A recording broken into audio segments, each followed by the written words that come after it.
ولی بینران سبارتی و پرسکون زان امریکا ولاته کی گله کی بباندوره امریکا ریوبران های سیستم اداره کردن جهانی زلهزا عبوری زلهزا سربازی یا تکنولوژی یعنی ده همو بیاواندا کاریگری باندوری امریکا لسر ولات مو روشالاتان نبینو لسر همو دنه هیا به دهان ولاتن دنه هبون امریکا یا سربازی جبری هبون یا دیپلماسی یا استخباراتی یا و برهنان حتی داویه میوانه که میهجا یک کاتو سعد الله اشرو و کاری سیاسی لواشنطن گلمه باش هایداری و روشا امریکا و وانگواردنین جنشکیین دراماتیکیه دنوا اداره امریکا دا تایبتی جهفریکا دا سالاداریه کای کاتو دمتا باش به ایدیف بریارا جو بایدن کو حتی روزا جمعه بریا دو روزا جی گود از خوا ناوه کشم لی وکی هفکار من عیسی لواشنطن گوتی گوت حتی تیمیوی بانگشی جاهای جی نبو هماش نشکه که بریارا دا بو گلوش نشکه که سرکی سلام بود کاک هکار و همی بینرد کردستان 24 طبيعي أبا متوقع بمجبري 4-5 روجا من تويترك نفيسي مقود كي دقت بشتي بايدن يعني واضح بيقلك بشتي سركردايتية حزب ديمقراط وكي تشاك شومري نانسي بولوسي وأوباما وقلك سناتورا وكونغرسمانا دا خازيش بايدني كير كو خو هل بكيشت وطبيعي بشتي أو دبيتال قال ترامپی کری بری مانگا که مانگا 6 یعنی براستی اوه وکیل بیجن دماهی که بایدنی هاد و همیاد زانی یعنی که بله من حتی من دیار کرجی مگود حتی یک شنبه دوشنبه ده بایدن خو کشتن طبیعی زخته که زور مزن سر بایدنی قبلی حزباوی بخو سر کردواتی یا حزباوی کو پشتی زانین هیچ مجالک نینه هکر بایدن ببینتن کو بشت منافسا ترامپی بکتن و سر وکیل بیجن سر بکوتن اوه اگر هنده بی کو اوه حمید سر بله کای کاتو تو پتر راشد شبینی بحث کامالا هاریس تکرین جگرا بايدن كو بايدن دي بيجازي بشتفانيه دي كم ترامب جي هاد نها قد او بمبصناهي تر اج بايدن اشكسني ببينم كاتا الترناتيفي بايدن جبوكو هافريكا ديال ترامب كي قالوا بدينا تكيه وكي هي نافا ديمقراط عند سركي دينا بشيت برسينجي ترامب جديد طبيعي هف حالته كاك يعني مدفد بو بينارا ديار بكم أبا جارة دوات كو ديروكا أمريكا وانتخابات دا هالبجاردن دا درستت بد لندن جونسون سروك أمريكا بأوجي وقت صالة 68 دي سابا أويجي خو كيشا يعني وكيل بيجي نشكا كيفا يعني هاتا كيشانه واعلان كر قوتي اسنامي نمت كوبو ايدي كاندت ياخو وقت شر فيتنام بي الفيري افا طبيعي تشتكي زور نا طبيعية چونكو حزب ديمقراط الزاني وضع بايدني بشتكو حمي اندامت حزب ديمقراط نزيكي 3900 دنگ دانه كونفرنسا حزبه و ببتا نامنية وانا بو سروكاتيا أمريكا الفيرينوكا قالك آلوز بي يعني كو آيا حزب ديمقراط دي تشافي بروسي بي وقتكي زور كمي ماي وكين زانن سيهي فيت ماين سيهي بو تشتك بو هالبجاردنه بايدني تويتر كده بري چند خلقا يعني چند دقيقة كاقوتي از پشگیری کاملا ديارة کو اتفاق که هاتی کرنه بشرطه که دخو هل کشم هکر ام پشگیری ها کامله ها رسه بکین راستی گلک ناو دی هبین یعنی وکی گورنر کالیفورنیا که بیجین پارزگاه کالیفورنیا نیوسم بی و مت ویتر ابا میشیگانی اوجی پارزگاه میشیگانی بی ميشيل اوباما بي حتى بحث هيلاريت كرن از بينم اوتا كيش جوانا بيت بس شانس كاملا بتره بشتي بايدني ادبيجم كو اوه تيجاشتنك بي بس سركردواتيت وكي چاك شومري نانسي بولوسي القل بايدني كو قناعت بينا ديا كو بشتي قوتي هكر كاملا هارس ببت شينا من ازي خو كيشم ديارة تشتكو صيحاتي كرن بس هكر كاملا هارس هات يعني باور بك نزا چه بيجم يعني شانس ترامبي هكر 5% بتنو كبي 100%. بله البته کای کاتو تزانی جی ترامپ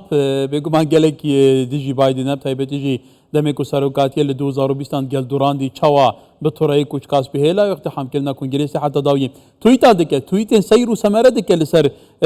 جو بايدن يعني هيرشين تون دك سر دم كده بايدن خوبك شاجي كواتا قالوا و امريكا برفكي دنا بين ديمقراطا ودنا برا بيجمان كوماريان دا قالوا دفان 4 سالان دا ديمقراطا شيا چه انجازه که به امریکا بدز بخن کو بکار بن ببیت الترناتیف هنه که هیوی بدت امریکا کو ديمقراط نكبنا هزيمه كتون لامبر ترامب كاكا كاركرتوبي واقعي بشتي 2020 كو بايدن هاتي خلكي امريكا ترامب شبير كربي يعني براستي متبجم اف ميديا كو ديجيوي وحمي يعني كو ترامب كرنا شخصكي زور خراب وفرصت دانا ديمقراطا وبايدن اينادن بل اگر تو بي واقعي امريكا افروكا از عاطفه نا اخفن بله مثلا زور کسی ما هیچ در وی ولاتی ده تلفونا کن ترامپ حوصانه بایدن باشتره ویدی او جاوه کد بینن بله اگر تو بی واقع امریکا افروکا ترامپ بو چی جارک دی بقوت زفری و چونکو عین او سیناریو 2016 افروکا بسر امریکا خراب ترجی افروكا وضع عبورية امريكا زور خرابه انفليشن وقت يم بيجين تشت بهاي تشتا زور 20% 40% زيادة بي خلقك زور پريشانن وكا خلق ويچو ويساكنش برهنده ديتن سياستا ديمقراطا كو يا نافخويي يا عبوري ومناسبة يعني مش بيرنكين نزكي 20 مليون اف بنابرت افت کو نشرعي داخل امريكا بد حمي اف وكي قرصك يسر والحولات امريكي افان ديمقراطا تشتك وصانكر كو خلق نبري خودنا ترامب جارك دي وكي ترامب قالك جارت بيجتن اگر نه سياستا جو بايدني با كو حزب ديمقراط اسند بمسروك وراستية تاخبتن افريكا كزور كسي هاي هكر دنگي خوب دنا ترامپي جي نده دني كو حاجت كن قالكت هين يعني بيجن ما تشي تشارنينا إلا ترامب بيتن جارك دي في وضع خراب يا آبوري ويا أمريكا دا جارك دي درسك بجاز بوتا نشم دريش بكم وضع بله مثلا بله كاي كاتو البته ما بس تمنى ام دي چارچوبه بيني قاشه دا بحث سیاستا هم کماریان هم دموکراتان برانبر پرسا کردام کن جبر کو بو بینری مجی گرنگه ام چارچوبه سیاستا وی ولاتی دا بو ولاتی خو برجون دین ولاتی خو شاتی تعامل کرن گلوان پیشاتن امریکا بگن بو بینری ما گرنگه هرگز ل روانگا برجون دین خو تعامل گلوی پرسه که توزانی امریکا باندوریا و هيا كهاتا نابينا برامتتي اكان فيجي بيجين بريا 4 سالنده ما پروپاگاندا هل بجاردان دا سرنجاتا سر بايدن هبو سرنجا که گلکی ایجابی نبو يعني تو متشائم بوي صبراتي بايدن لسر پرسا كردان و چارا سر که نابنگهين یا في پرسه كهاتا گلو نها كرچات عملت گل في پیشاتي بكن بسیاره کی گله گرنگه مش بری 4 ساله براستی خلاتیک مکر ما وكي ولات دي امريكا سياستوي اوه كاك هكا ديمقراط دين 4 سالا دي كوماري ان عندك جا 8 سالات مينن وكي اوباما وكي بوشي او جوابك تسحكني عوليكا دين مصلحته امريكا البيش خوفا اگر ام بين راسته ترامبي ينجي قوتي از دي خو هالكيش مش سوريا دي دركب بس بشتي بوي واضح كرين قوتنك وابا خلاتيك تبكي وايدي بكي القرار خلافه بي وهكر ام بيجي چنجارك ترامبي يقوتي تقوتنت خدا كرت حوالت منا دوستت منا خوينا خوي القل ما ايدي كرين بل توقع ملتي ما راستي خلقي ما قالك زيادتر بيش جو بايدني شكو جو بايدني قالك وقت خول العراقي وقت خدا ملف عراقي او مسؤول بيجي قالك سردانت كرم بو سروك بارزاني وقالك وعد وعود دابينا سروك بارزاني بوشي أثناء إيجابي بإمكاك هكار شكو أتظانم وقت إين تبنى سروك تبنى تشتقدي بل سياسة حكومة هرمي براستي بوتا بيجم سياسة كي قالك بعقلانية او هاتنا دماهی که یا كاك مسرور بارزاني بواشنطن براستي يعني قلق سركفتي بي وسياستك توازن كر وشو قلق كوماري جديدن كونغرسمان ديتن الجمهوري وايدي بينما سروك وزيران عراقي هات كونغرسمان كوماري نديتن واز بيجم هجر ترامب بيتن آنجارك دي ديمقراط از بيجم ديك زور فرق بتن سياسة أفريقيا بيويستا يعني زيادتر بو كردا بكن وأبي تشتيتات جهن وأز بيجم أو جيجري ترامبي مدبت بوتا ديار بكم أو شخصا كي جحيلة وقالك متعاطفة قال كردا چونكو أبخول عراقي بي 3 سالة سربازي أمريكا خدمت كري وتتجهت منطقة از بيجم دي قالك باشتر بتن اجبه إدارة نوكا يا بايدن بو كردا طبعا بله البته تبحث سريك وزيران كده سريك وزيرين كردستان يبخوجي كي الامريكا خوانديه باش هيداري امريكا وسياسات امريكا شوازي تعامل امريكا جبلي بيوندين امريكا ديگل هريما كردستان ديگل كاراندا بيوندي هبونا ديگل دا كاتا گلو ام بيجين يعني تاشان گرنگه لهريما كردستان جي تو زاني دناوا دروسكنا بيوندين سياسي دا برجواندين ها بشنه اف برجواندين ها بجي كوميك رهندان هنا كوميك بابتو برسان هنا امني بازرگاني وبراني ريرين استراتيجيكن هادنو چوني وحتى جدرين وزي وحتى ديمايكي كاتا هريما كردستان يگلو افهمو تايبت مندي هنا بكاربن برجواندين خود گليت امريكا بتر اوات بكن بيتر سياستك براغماتيز بكاربينن يعني از بيجم سروك وزيران وقتا قوتي كوك مسرور يعني براستي قلق تتجهتن سياسة امريكا وقتا قوتي الفيري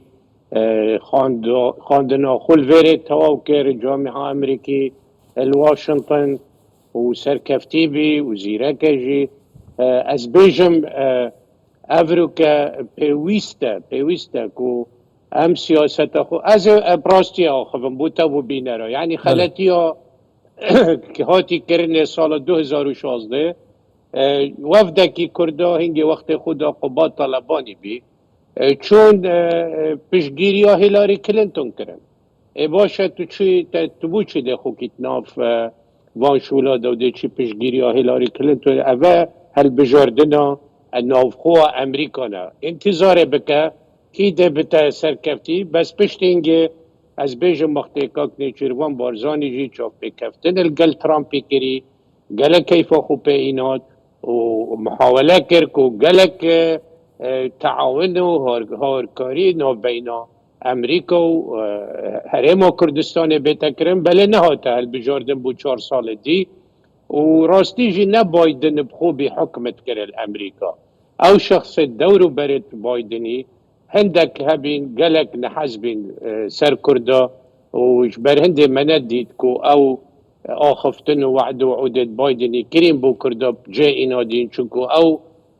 تريكي دابين وخمي خلق الظانن واحتمال السياسة مدارة مجد ظانن كينا از بحثكيت كم بله بس از بينم كو اف تيمو ترامبي بيت يا بله کای کاتو اشتا هل بجارتن نه کرن هل بجارتن لما yazda işare yazda debine کرن تو زانی جه اشتا دم مایا هر چند دم گلک نمایا ایدی سیاست ده هر تشتک ممکنه ده به توازن بیتا گوارتن ده به هفر که ترامپ سر بکه یا ترامپ سر بکه که تا گوتی کرد پیوسته لگور برجون دین خاطر عملیت گل امریکا کنه و هل بجارتن نافخونه کواتا گلو اگر ترامپ وجاره سرکت دیدناتا کتو نزیک و هایداری راوشی ده به هر نکه وان آماده کاری کربن تیم خواهی وزاری دستشان کربید گلو چه ناف بیلی بونه آشکرا بونه نوام تیم وزاری ترامپ ده کر نه بحث هات بیته کرن بله بری هفتیه که اویدی بی کنفرانسا کوماریا بی وکی ودیتی و کو ترامپ هل بجاردن کو او کاندیده وانا بو سروکاتی امریکا چند شخصا که طبیعی مزانی که جه گریوی جی دی وانس وكي ما قوتيكو جحيلك عمري سو نصالة خلك اوهايو خدمتك كري سربازك بي امريكي العراقي سال 2003 حتى 2005 باشتت جهتن كو منطقة وكي ام بيجو منطقة ما دورو بريت ما باش تزانت ويتشتي دي قالك باش بيا دويجي از بيجم من افريكا قولي بيكو هكر اسخلتنا بمارك وارتس يعني قلا دوستي كردانا وقلا دوستي سروك وزيران مسرور بارزاني احتمال اختيار ببتن بو كو ببتا وزير برگریه امریکا. بله کواتا دوی سروبندی دا امی پیتر بازنا گفتگو خبر فرهتلی بکید جبر کو رومالامه سبارتی و پرسیه سرنجا بینار آراد کشم کو میوانی مدیجه ابه ایکیش بر پسین بلندن امریکا یجیک امید گلوجی سبارتی و پرسیه آوین کای کاتو تو زانی جیک روشالاتان آوین دکومه که بابت تو پرسان دکومه آن دیجی گوارنه که جیوپولوژیتی گلکا آسه شیلو بیل دادار بازه به اوه شر غزه هیه تعامل دیگل ایرانه اوه اسرائیل الیمنی جیدا گلو سبارتی و پرسیه کو امریکا دور یا نزدیک پیوندی داره و چی بیکرم دید نده نوكا هر تشتكل الدنيا بيتا كرني شو سروكة ولاطة والدنيا تتجهم باش افسي هيفا فرصة وانانا جبر هندي ما ترسيل فيريا راستيكا كاكار يعني الفان سي هيفا دوكو حتى ديار بتكيدة بتسروكة امريكا عمي قالك يعني منطقة يتشتن بولايا كي خراب جبر هندي حتى ترامب يقولي از حسد كم افريكا هالبجوردن بيت كرين شنكو ولاتي بوجهة كي يعني خرابت شتن يعني الدنيا بو ريكا كي فعلا يعني افريكا بسيارة تذكرني آيا هالكيشانا بايدني ديمينت سروك يعني امريكا حتى كو هالبجوردن بين كرين انا نوكا قالك دنجت كونغرسمانو ويعني خلكك سياسة مدار واشنطن داد بيجن باشا اگر او نشيتن بمينتن دوی منافسه دا و بو سروکاتی امریکا معناه نشيتن خدمتی جبكت نو كده بتا آلوزي يعني بجا اف آلوزيات ناف او امريكا دا تأثير خود دكت الدنيا طبيعي زور ولاتتين روسيا ايران اسرائيل دي تشتي حمية سحكنه دي استغلال كن كو حتى هالبجوردنا امريكا بتكرنه زور تشتت يعني دي بيني مفاجآت قلق دنيا دول امريكا دينا كنت خلال وانشات روجادا كو حتى اف هالبجوردنا هني تواب بتنو بزانين كده بتا سروكي امريكا حتى اردوغان جيك ايرو قوتا روجنامه فانان دما بالا فريدا لقبرص فدجريا تركيا كوچا وان جيك لدر انجام هالبجوردن امريكا دبيجي ويدمي و ديار بجلو حميد دنيا كاكا اكرم بحثي دفري بكين هالبتا ما قلت ام دوي جغرافيا دا دس بكين يا كوكاريجري سرمايه كايكاتو اك امريكا زلهزه هبوناوي حتى يا سربازي لبرانيا ولاتين اوروبا حتى روشالات اسيا نافراست اسيا لفي دفري جايه كواتا قالوا دفي تشارچوفي دا تو زانجي هافركيو دجبرين امريكانا لنافچه تايبتي جيك روسيا هبوناوي لفي دفري هي الصين هبوناوي نها هي روسيا تايبتي هبونه كبرفره هي ایران هجبوناوی لسرگلک ولاتان هیا دنافده عراق جیبه کواتا گلو دوی چارچوی داوان هیوان دا کو بایدن راوشای بوی آوای به وکته گوتن نکارا کو پیوی سروکاتی امریکا بکه دا خزا چوناوی جی بری وقت بیتا کرن کواتا دیراج برای کی وچید دي خراب بتكوكا يعني براسيبو تبيجم برهندي مقوتة يعني افريكا كيا امريكا بريفت بت كاس نظانن يعني عندك شخصا كوچكا سبيدانن قراراتش كي ورد جرين اش بايدني ورد جرين اش كاميلا هارس ورد جرين ام نظانين براستي بحقيقة كاكا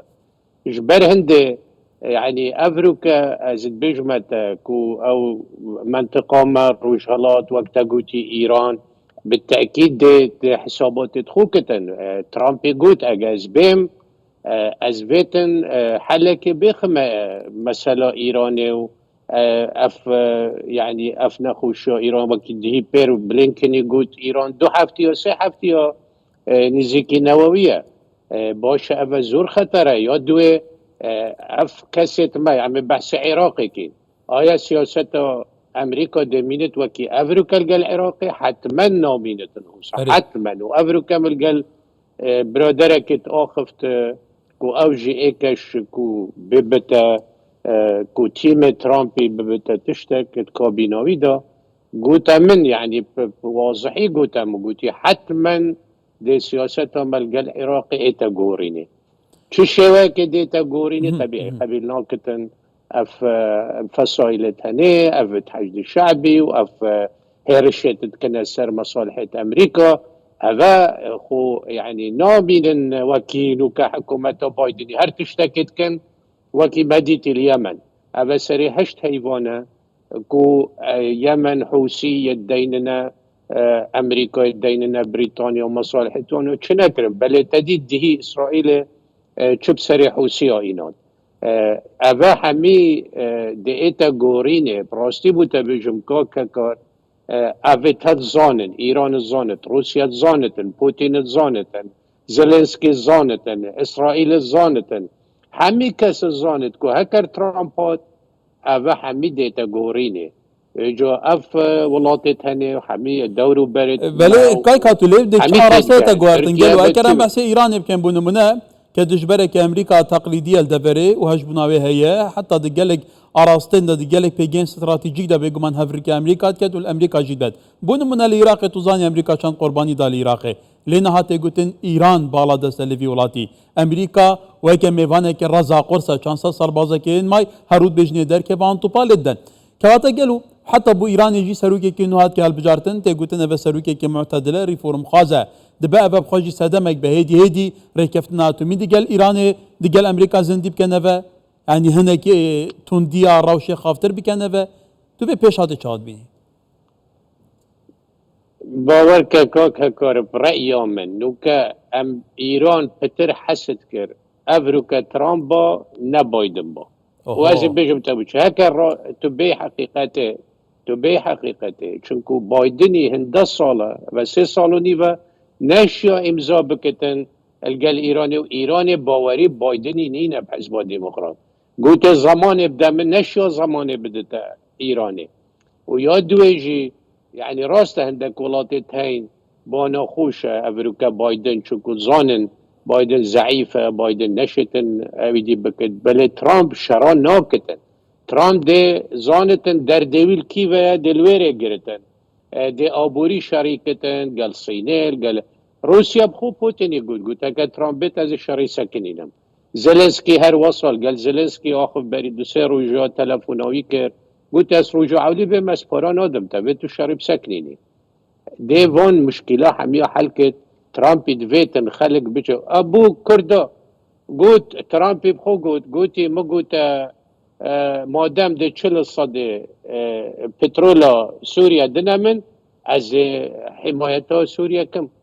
الفيري بيت ام بزاني الفيما ايدي نامي نتن كو امريكا بيتن وهم بارا برجي نتن بوالات كواتا كاي كاتو افيجي برسكي جدية امريكا دي سياسة خايا درفة بشتي شر جهاني يدوام خدي برانسيب بويا هبونا اللي قالك ولاتين اوروبا بويا نهاجك هيا لنافراست آسيا هيا لفي دفري هيا همون سرهند هيا كو هفال بندن خو بباريزيد لي ترامب تيد برو باجيا في برانسيبي بسر يعني تعاملت قال هفيمانيات خد كان بارا بدا من ازيتان بباريزم قالوا دما ولاتك هفيمانيا امريكا بيت هن بارا نبي بداتي ولاتك ادن دجي في ولاتي بيتي هفيمانيا امريكا وي بيتر بارا بن داتا ترامب كواتا دي هفيمانيا خب ارزان فروشيد يعني برانسيب جوري برانسيب اخلاقيات لامريكا هوية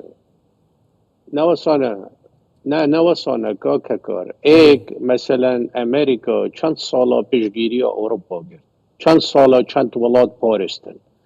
خوی رشتن القلوانا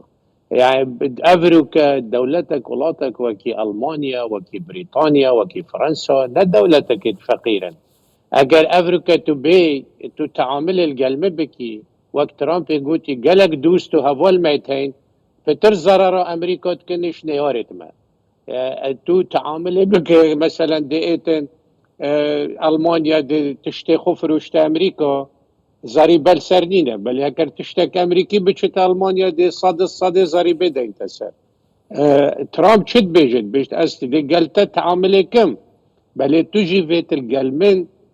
تعامله وكي مبكي نهمو از دي ام امريكا بوشي حميش كيسن بتابورنا بتن از نابجمته بالعكس ترامبي بشجيري وقال ولاتت فقيرة كري وقالك جوروجي ترامبي مثلا وكي هنغاريا قال حشر ساروكي هنغاريا الدولة كي فقيرة كردا أفريكا تبيت بحقيقته أمريكا 2 تريليون العراق صرف كرم أمريكا بسكنت وشوفي العراق بت أو بورا أو صرف كري أو خوينا رشتي شر داعش كري وصدام تبري سحكة إيران وولات دي بن حمية ببن بخو كس قبيلنا كد في تشتي كس في تشتي قبيلنا كتن فيت أم بزانين أبا سياسته مصلحته شاوت خازت وكي سعودية وكي إماراتي لكي وكي كاتو ولاتي بشك دي ابا امريكا زانم بسريات شاوت يا عمل خطايا بكل امريكا بنا ركفتنا استراتيجي دي قال العراق فكشنا هزين امريكا لسردم اوباما إيه بويا أبا تزاني جي مشكلة بله ماني أبا خلتيت وانا ترامب بيتن درز بكتن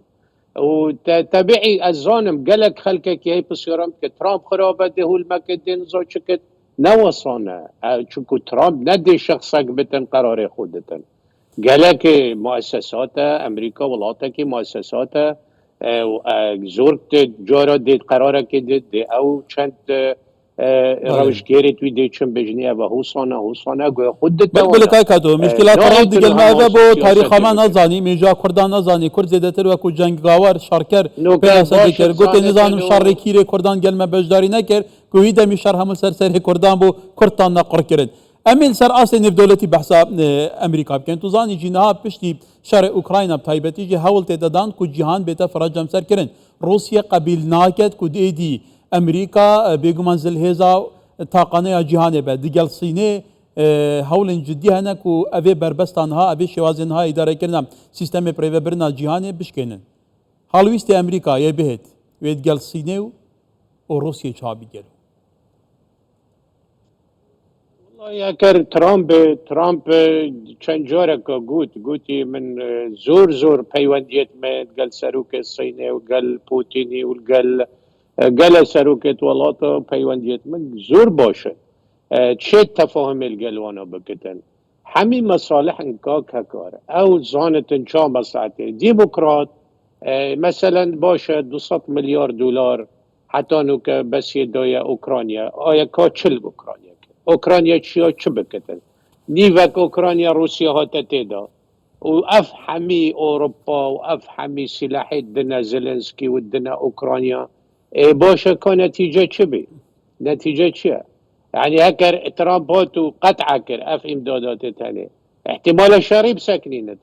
بصدانا هزاران هاتنا كشتني صين ترامب شو تعامل القلب كت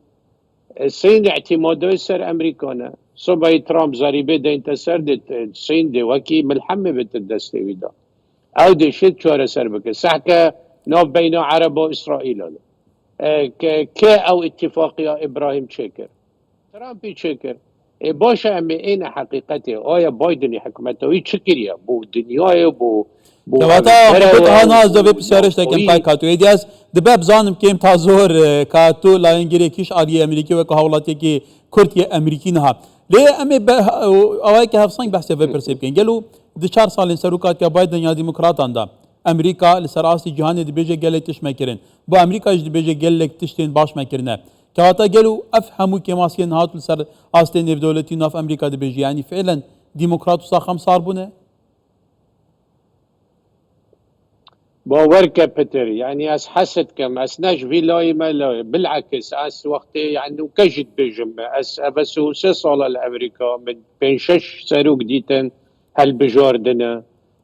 كاكا كار مثلا زي حتى نو كد بجم وقت كلينتوني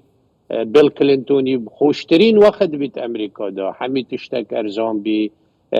دنيا سقام گیری هبی تو نشی اگر انسانك تشتكي باش بكت كوماري بت ديمقراط بتن بله ساکا تو دگرمه ببینه بچینه بر کوچ کاسبی بزنی چیه سر جدارات کشم نانسی پیلوسی که یکیش دژبرین سرکین ترامپ بو سروکا بریا جبهتون نونرین امریکا باوجی دست خوشی جبریارا بایدن دکه آب کشان جافرکا سروکات که حتی تگوتن دبه اوجی یکیش بر بجاران به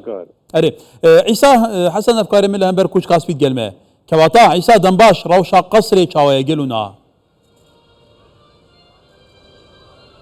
هاکار من لەبەردەم کۆشکی سپیم ئەمە کۆشکی سپیە شوێنی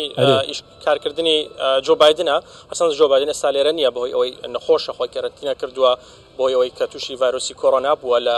شوێنی مانەوەی خۆیەتی لە ویلایەتی دیلاوێر تاوکوچانە بێتەوە بڕیار نییە بێتە کۆشکی سپی دوای ئەوەی کە بڕیار بوو بۆ کەمپینێک هەڵبژار بچێتە ویلایەتی نێڤادا لەوێ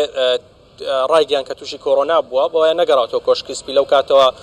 ینی لە هەفتی ڕابردووە ئێستا لە ویلایەتی دیلاوێرە لە شوێنی مانەوەکەی خۆی لێرە خەڵکێکی زۆر دەبین هەروەکو ڕۆژانی پێشتر هەرچەند تۆزە قەرەباڵغترە خەڵکێکی زیاتری لێیە لەگەڵەوە ژمارێکی زۆر لە ڕاگەیانەکان لێرە لە بەردەم کۆشکی سپین و هاتن ڕووماڵی بڕیارەکەی جۆ بایدن بۆ کشانەوە لە پێشبڕکەی هەڵبژاردن بکەن ژمارێکی زۆر میدیا لێرە لە دەوروبەری من هەیە هاکارمێ ئەماژە بەیەکشت بدەم ئەنی بە جۆری شرۆڤەکارانیش بەڕاستی دموکراتەکان ئێستا لە دۆخێکی باشدانین ینی مەبەستم ئەوەیە کە دۆخەکان سەختە پێنج مانگی ماوە چەند مانگێکی ماوە بۆ هەڵبژاردن سەرۆکایەتی بەڕێوە بچێ بەربژێرە سەرەکیەکیان کە جۆ بایدنە لە پێشبڕکێکە کشاوەتەوە تاوەکو ئێستا جێگرەوەیەکی دیاری نەکراوە ینی دەبێ دموکراتەکان خۆیان بڕیار بدەن سێ هەفتەی دیکە کۆنگرەی نیشتیمانی دموکراتەکان بڕێوە ئەچێ لە ویلایەتی میشیگن لەوێ یاخود لەوێ بڕیار ئەدرێت یاخود پێشتر دموکراتەکان ڕێکەکەون بۆی بتوانن کاندیدێک هەڵبژێرن چونکە خۆتان نەزانن ینی هەر کەسێک ببێتە بەربژێری دموکراتەکان پێویستی بە بانگەشی هەڵبژاردن هەیە ئەگەر کەمالا هاریس بێت یاخود هەر کەسێکی دیکە بێت جۆ بایدن ڕاستە کەمالا هاریسی ئیندۆرس کردووە و پشگیری لێکا کە ببێتە شوێنگرەوەی ئەو بەربژێر بێت بەڵام ئەوەش خۆی دموکراتەکان بڕیاری لێ ئەدەن چێ بێتە بەربژێری سەرەکیان بەڵام بە ئەگەرێکی زۆرەوە ڕەنگە کەمالا هاریس بێ ینی لە ئەگەر سیرکن لە 2 سەدەی دموکراسی ئەمریکا تاکە کەسێک کە ڕەشبێز بوویتە سەرۆکی ئەمریکا باراک ئۆباما بووە لە 2010 هیچ ئافرەتێک نەبووەتە سەرۆکی ئەمریکا یەک جار کە هیلاری کلنتن لە 2016 بربژێری دموکراتەکان بوو کە بربژێری دموکراتەکان بوو ئەوش بە هەڵبژاردنەکەی بەرامبەر بە دۆناڵد ترامپ دۆڕان واتە لە مێژووی ئەمریکایە نە ئافرەتێک بووەتە سەرۆکی ئەمریکا جاتسەوەی کە ئافرەتێکی ڕەشپێز بێت کەمالا هاریس هاوکات خەڵکی ئەمریکاش نەبێ بەڕچاڵەکانی خەڵکی ببێتە بەربژێریان بۆیە تۆزێک زەحمەت ئەبێ بۆ دموکراتەکان لەبەرەوە ئاڵم ڕەنگە دۆخەکەیان زەحمەت دۆخێکی دموکراتەکان ئێستا هەندێک زەحمەتە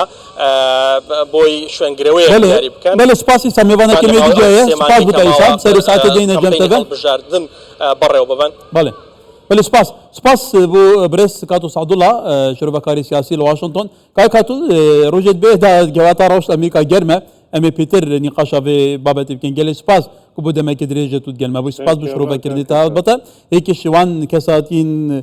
کردی لامریکا کو گلک جاران شروع تب هیبتی سفارت سیاست امریکا و بو نافچه و کفخت مینا بری 4 سالات گوتی و نهار روش هر بیوی اوایه گلی سپاس بوده